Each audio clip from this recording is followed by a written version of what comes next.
Hello everybody, welcome back to Burnt Church. I got a lot of electroculture friends on here today, I'm sure. We're going to try 3 different ways of electroculture. 3 different methods, I mean. You see some tall ones, some short ones, and some real small ones. We're going to try all 3 of them here today.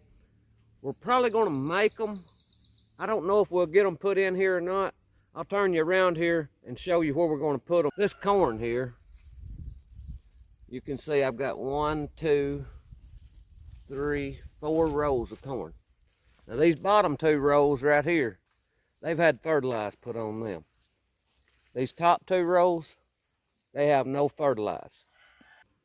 Y'all have to excuse me, I've had some dental work done and my mouth's a little bit sore. So you may not get a lot of talking. That might be a good thing though. If you don't like the dentist, hit that thumbs up button. Let's see how many people don't like going to the dentist. Now, I'm not by no means putting down the dentist. My dentist watches the channel some, and that's one person you don't want to make mad at your dentist.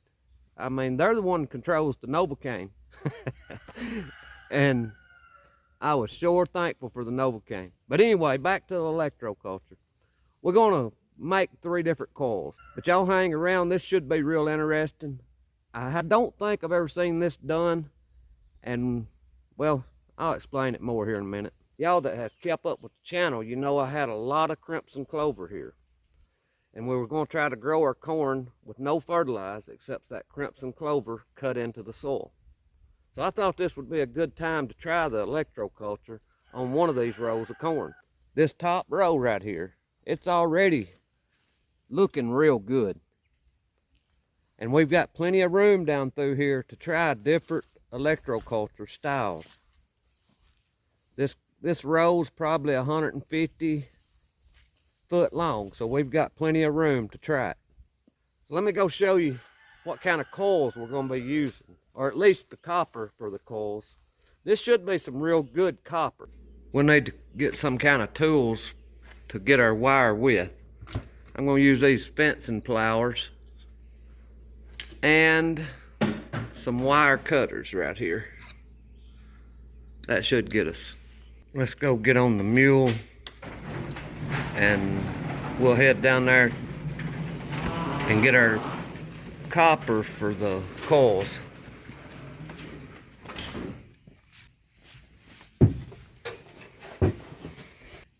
Any of you that's just here for the electroculture part, y'all don't forget to hit that subscribe button and maybe the bell, because this is probably going to be like a 3-part video. We'll make the coils, and in the next video we'll probably put the coils in, and then the 3rd video should be whether they have worked or not. So it's going to take a little while to get through these series, so if you don't want to miss them, just hit that bell icon and that should notify you whenever I put up videos.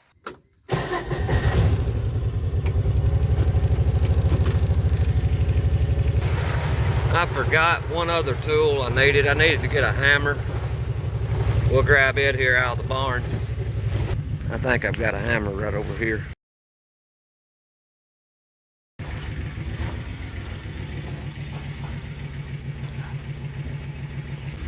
I'm glad to have the barn today. It's keeping the seat dry. I need a new seat for the Cub.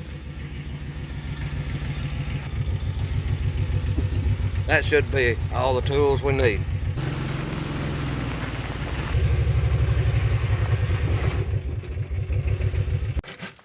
Right here is what we're going to be using for our coils. This is a light pole, and that's a real heavy copper wire that's run the whole length of this light pole. But you can see right here, that's a pretty heavy gauge wire. I've had comments in the past about the wire that I use.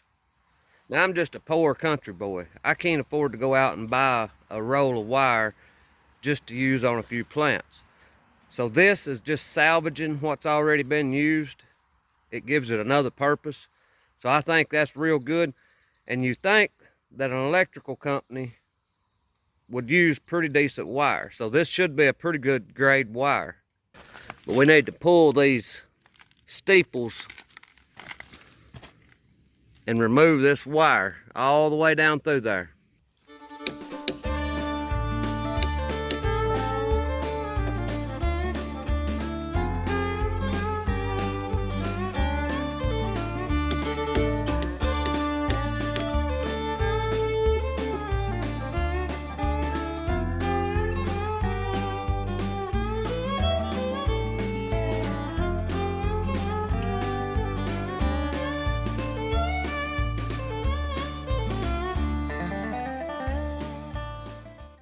Alright, we've got this off here now. That had some kind of plate on the bottom there. But I want to show y'all a little tip. These little magnets are some of the handiest things to have around the homestead. I use these all the time, carrying screws to different parts of the homestead. You don't have to worry about dropping them.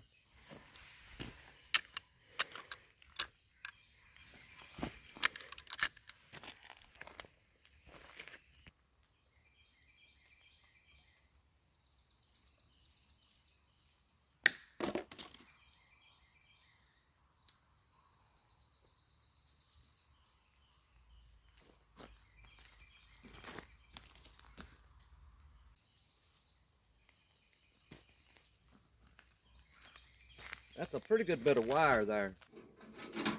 We'll see how long a piece that we're going to make on our first one. I'll probably make the first one about 12 foot long.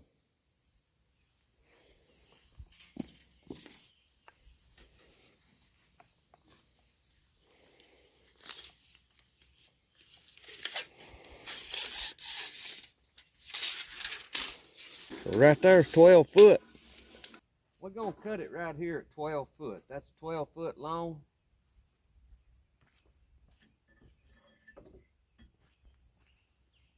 And the comments that I've got said the longer you go with your coil, the more results you'll see. So we're going to do a 12 foot one, and probably going to do two, either 5 foot or 6 foot long. Now on this 12 foot one, we're going to do the normal coil on it. That'll be coiled clockwise. And on the other two short ones, we're going to do one of those clockwise and one of them counterclockwise, because I'm getting lots of opinions one way and the other. And that should settle those. If we do one clockwise and one counterclockwise and have it on the same row of corn, that should show us if there's any difference, because there's no fertilizer on this corn. This video is probably getting a little long. If you want to just fast forward on to the end, I'll show all three different coils when I get them made. So we'll see what we've got left here.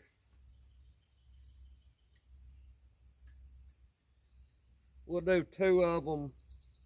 I could just cut this in half, whatever length that is.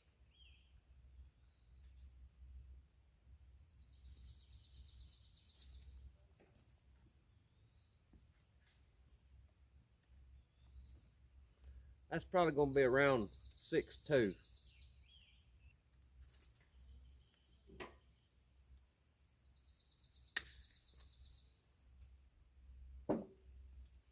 And they're all going to have the same size coils.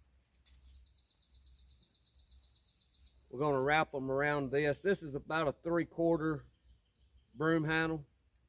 I think that'll make something good for us to do our coils on.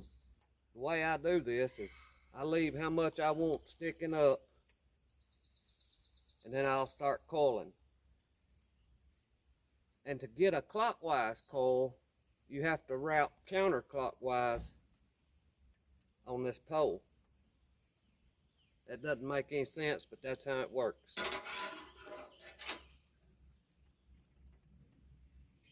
I'll get these wrapped up. I'll be right back with you. Now then, we've got this first one wrapped. This is the end that's going to go in the ground, and this is the top. I'm going to make a bend in the top right here.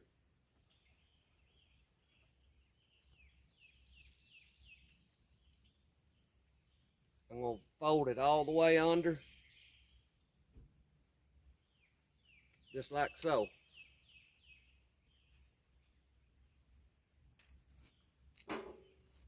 And this one is done. if I can get my pole back out of here.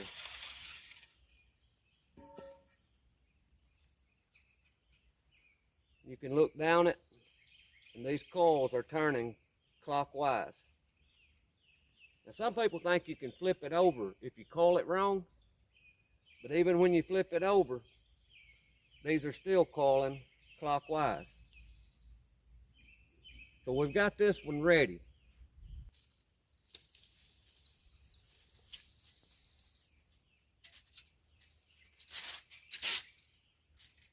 That's 54 inches. So it'll be 4 foot and 6 inches. We'll do the next one, and we're going to do it counterclockwise. So it's going to be the same way. The only difference is when I wrap it right here, I'm going to wrap it clockwise around the pole.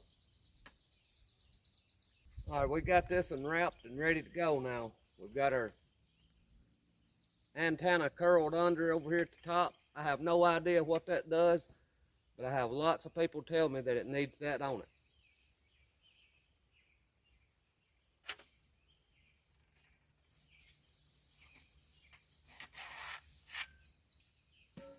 Now, when you look down this one, you can see it's counterclockwise. I'll flip it over, and when you look down it, it's still counterclockwise. These are both the same size, pretty much the same amount of coils. So that should give us a pretty good idea on which one of these works the best. Now for the old big boy, I'm going to turn the camera off because it's going to take me a few minutes on him. So I'll be back with you as soon as I get all these coils wrapped up. All right, we got the big one coiled up here. You can see how long this one is. It's probably 9 foot, 10 foot, maybe. I don't know how we're going to stick it in the garden, but that'll be in the next episode. Any of you that has skipped forward to here, this is all 3 of our coils. We've got a 6 foot one that's coiled clockwise. We've got a 6 foot one that's curled counterclockwise. And then we've got a 12 foot one that is called clockwise. From what I can understand, clockwise is the norm. So we done one counterclockwise to see if it does any different. Now in our next episode, we'll go through the corn here and try to figure out how we're going to put this big one in that corn and hold it up. It needs to be held up straight. So we're going to have to come up with something to hold it. A lot of this is for fun, but it's also a serious note. For the things that we have coming here in this country, I'm afraid that growing your food is going to become real important to you. And if these work and help to produce more food, from some of the things I've read about electroculture, it can increase your yield from 10 to 50%. On some crops it had no negative effects. So if this can help for the things that we may have coming here in the country, we may need the extra food. Anything that helps us get more self-sufficient, I'm willing to give it a try. So y'all watch for the next episode. It'll be part 2. I'm probably going to name it 3 types of electroculture. So you can kind of watch for that name. I'm not set on that name, but that may be the name of it. Anyway, if you'll hit that little bell, it'll let you know when I put out a new video. And I thank y'all for watching. I pray God blesses you, and I'll see you in the next one.